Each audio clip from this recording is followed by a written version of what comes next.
अस्सलाम वालेकुम मरियम। मुझे करना चाहिए।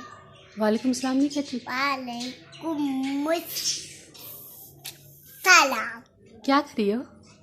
क्लैडस खेल रही हूँ। ये मेरे बहुत ज़्यादा। अच्छा मुझे बताना इसमें से रेड कलर कौन सा है? रेड कलर निकाल के दिखाओ। रेड कलर ये है।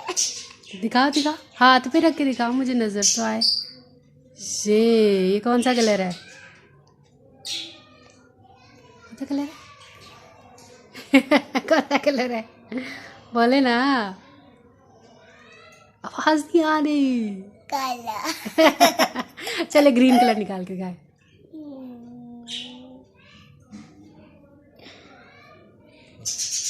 ये क्लैडो किसने ला के दिया है? Very good. आपको तो पता है ग्रीन कलर कौन सा है? अच्छा अब मुझे बताएं इसमें से येलो कलर निकाल के दिखा रहे। ओके मैं आपको येलो कलर, दिखाती हूँ ये। मुझे येलो कलर चाहिए जी। नहीं मुझे पहले येलो कलर दिखाया फिर येलो कलर। आपको पता ही नहीं है येलो कलर कौन सा है? नहीं पता ना? नहीं पता? बता ना। येलो कलर दिखा दिखा दिखा, सीधा करके दो, हथेली पे रख के दिखा। हाँ ये येलो कलर।